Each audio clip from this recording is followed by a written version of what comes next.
మహాపురాణము 13వ అధ్యాయము.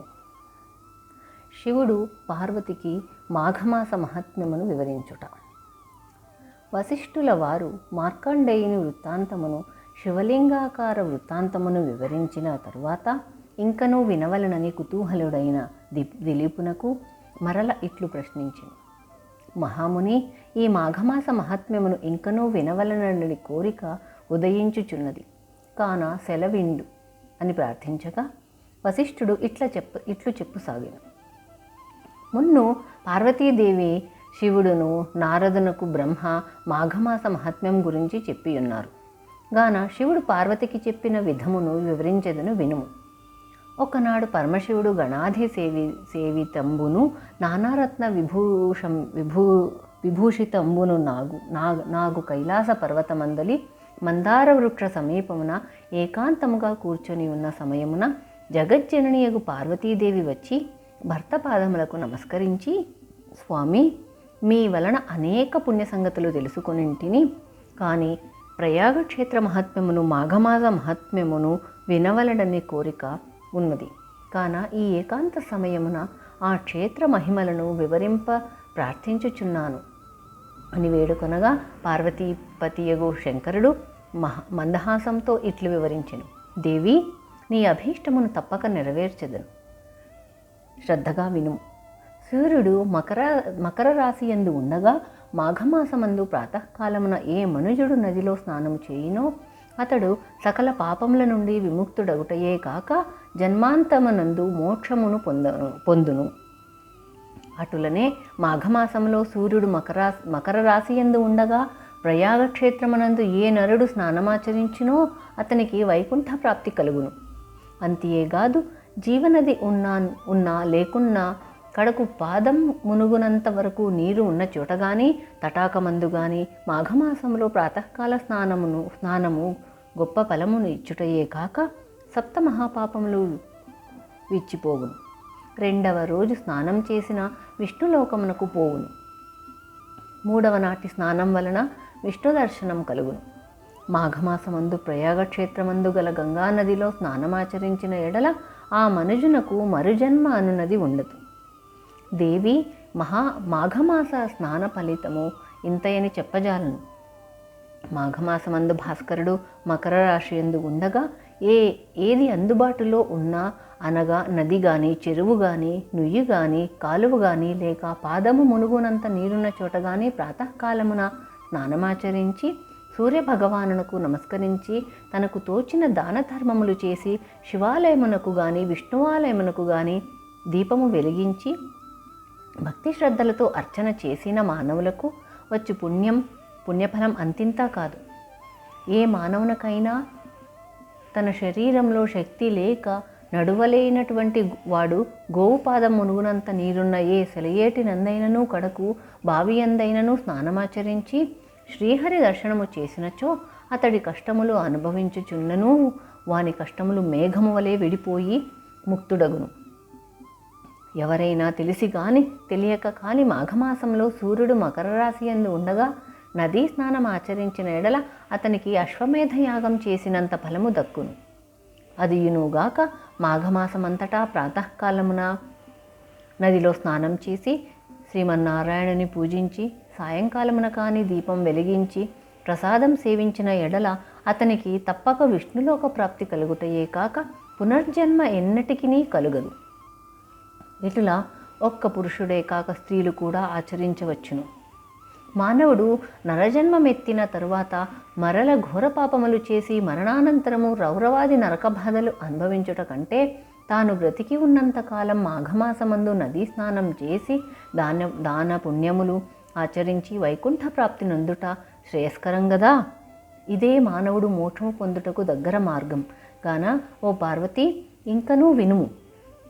ఏ మానవుడు మాఘమాసమును తృణీకరించునో అట్టివాడు ఎటువంటి బాధలు అనుభవించునో వివరించదను వినుము. నేను తెలియజేసిన విధముగా ఏ మనుజుడు మాఘమాసమందు ప్రాతకాలమున జపమును గాని విష్ణు పూజ గాని యథాశక్తి దానపుణ్యములు చేయడో అట్టివాడు మరణానంతరం సమస్త నరక బాధలు అనుభవించును. కుంభీ నరకంలో పడద్రోయబడును, అగ్నిలో కాల్చబడును, రంపముల చేత ఖడ్గముల చేత నరకబడును, సలసలా కాగు తైలములో పడవేయబడును, భయంకర యమకింకరులచే పీడింపబడును.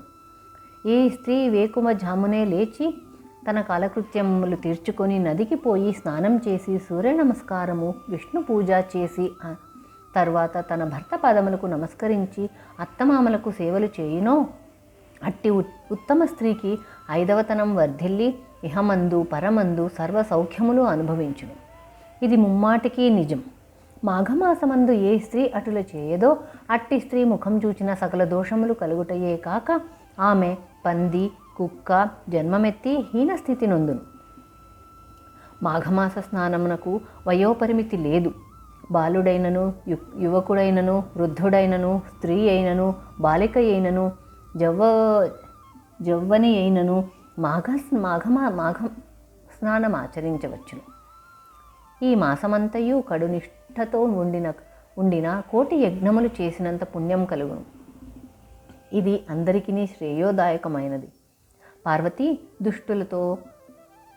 దుష్టులలో స్నానం చేసిన వారు, బ్రహ్మహత్యాది పాపములలో చేసిన వారు, సువర్ణము దొంగలించిన వారు, గురుభార్యతో సంభోగించువారు, మద్యము త్రాగి పరస్త్రీలతో క్రీడించువారు, జీవహింసలు చేయువారు, మాఘమాసములో నదీ స్నానం చేసి విష్ణువును పూజించిన ఎడల అట్టివారి సకల పాపములు నశించుటయే కాక జన్మాంతరమున వైకుంఠ ప్రాప్తి కలుగును. మరియు కులప్రష్టులైన వారును, కించిత్ మాత్రమైనను దానధర్మములు చేయని వారును, ఇతరులను వంచించి వారి ధనము అపహరించిన వాడును, అసత్యమాడి పొద్దుగడుపు వాడును, మిత్రద్రోహియు హత్యలు చేయువాడును, బ్రాహ్మణులను హింసించువాడును, సదా వ్యభిచార గృహములలో తిరిగి తాళి కట్టిన ఇల్లాలని కన్నబిడ్డలను వేధించువాడును, రాజద్రోహి గురుద్రోహియు దేశభక్తి లేనివాడును, దైవభక్తులను ఎగతాళి చేయువాడును, గర్వం కలవాడు, తాను గొప్పవాడను అహంభావంతో దైవకార్యములను ధర్మకార్యములను చెడగొట్టుచు దంపతులకు విభేదములు కల్పించి సంసారమును విడదీయువాడును, ఇండ్లను తగలబెట్టువాడును, చెడు పనులకు ప్రేరేపించువాడును, ఈ విధమైన పాపకర్మలు చేయువారులు ఎట్టి ప్రాయశ్చిత్తములు జరపకనే మాఘమాసమందు మాఘస్నానం ఆచరించిన ఎడల వారందరూ పవిత్రులగుదురు. దేవి, ఇంకనూ దాని మహత్యంబును వివరించదను వినుము. తెలిసిండియు పాపములు వాడును, క్రూరకర్మలు ఆచరించువాడును, సిగ్గు విడిచి తిరుగు వాడను, బ్రాహ్మణ దూషకుడును మొదలగు వారు మాఘమాసములో ఉదయమే నదికి వెళ్ళి స్నానం చేసిన ఎడల వారికున్న పాపములన్నీ నాశనమగును. మాఘమాస స్నానమున ప్రాతకాలముననే చేయవలేను. అలాగను చేసినచో సత్ఫలితం కలుగును. ఏ మానవుడు భక్తి శ్రద్ధలతో మాఘమాసం మొదటి నుండి ఆఖరు పర్యంతం స్నానం చేసేదని సంకల్పించునో అటువంటి మానవులకున్న పాపములు తొలగిపోయి ఎటువంటి దోషములు లేక పరిశుద్ధుడగును. అతడు పరమపదము చేర అర్హుడు అగును. శాంభవి, 12 మాసములలో మాఘమాసం మిక్కిలి ప్రశస్తమైనది. సకల దేవతలలో శ్రీమన్నారాయణుడు ముఖ్యుడు. అన్ని శాస్త్రములలో వేదము ప్రధానమైనది. అన్ని జాతులలో బ్రాహ్మణుడు అధికుడు. అన్ని పర్వతాలలో మేరు పర్వతం గొప్పది. అటులనే అన్ని మాసములలో మాఘమాసం శ్రేష్టమైనదగుటచే ఆ మాసమందు ఆచరించే ఏ స్వల్ప కార్యమైనను గొప్ప ఫలితాన్ని కలుగజేయును. చలిగా ఉన్నదని స్నానం చేయని మనుష్యుడు తనకు లభించబోవు పుణ్యఫలం కాలితో తన్నుకున్నట్లే అగును. వృద్ధులు, జబ్బుగా ఉన్నవారు చలిలో చన్నీళ్లలో స్నానం చేయలేరు కాబట్టి అట్టి వారికి ఎండుకట్టెలు తెచ్చి అగ్ని రాజేసి వారిని చలిగాచనిచ్చి తర్వాత స్నానం చేయించిన ఎడల ఆ స్నాన ఫలితం పొందగలరు. అదియునుగాక చలి కాగిన వారు స్నానం చేసి శ్రీహరిని దర్శించి పిదప అగ్నిదేవునికి సూర్యభగవానుకు నమస్కరించి నైవేద్యం పెట్టవలను. మాఘమాసంలో శుచి అయి ఒక బీద బ్రాహ్మణుడికి వస్త్రదానము చేసిన ఎడల మంచి ఫలితం కలుగును. ఈ విధంగా ఆచరించిన వారిని చూచి ఏ మనుజుడైనను అపహాస్యంగా చూచినను లేక అడ్డు తగిలినను మహాపాపములు సంప్రాప్తించును. మాఘమాసం ప్రారంభం కాగానే వృద్ధులకు తండ్రిని తల్లిని తన భార్యను లేక కుటుంబ సభ్యులందరినీ మాఘస్నానము ఆచరించినట్లా ఏ మానవుడు చేయినో అతనికి మాఘమాస ఫలితం తప్పక కలుగును.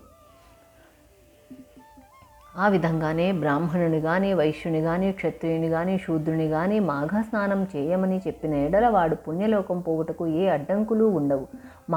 మాఘమాస స్నానం చేసిన వారికి కానీ, వారిని ప్రోత్సహించు వాళ్ళను కానీ చూసి ఆపేక్షించి పరిహాసములాడు వారికి ఘోర నరకబాధలు కలుగుటయే కాక ఆయుక్షీణం వంశక్షీణం కలిగి దరిద్రుడగును. నడుచుటకు ఓపిక లేని వారలు మాఘమాసంలో కాళ్ళు చేతులు ముఖము కడుక్కొని తలపై నీళ్లు చల్లుకొని సూర్య నమస్కారములు చేసి మాఘపురాణమును చదివి గాని వినుట గాని చేసిన ఎడల జన్మాంతరమున విష్ణు సాన్నిధ్యం పొందును. పాపములు దరిద్రము నశింపవలయనున్న మాఘస్నానం కన్నా మరొక పుణ్యకార్యమేదియునూ లేదు. మాఘస్నానమున కలుగు ఫలితము ఎటువంటిదనగా 100 అశ్వమేధ యాగములు చేసి బ్రాహ్మణులకు దక్షిణలు ఇచ్చినావే ఎంతటి పుణ్యఫలం కలుగునో మాఘస్నానము అంతటి పుణ్యము కలుగును. బ్రాహ్మణ హత్య పితృహత్య మహాపాపములు చేసిన మనుజుడైనను మాఘమాసమంతయు కడు నిష్ఠతో ఉన్న ఎడల రౌరవాది నరకముల నుండి విముక్తుడగును.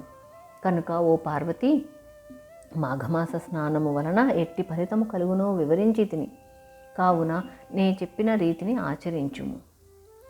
మాఘపురాణము 13వ అధ్యాయము సమాప్తం.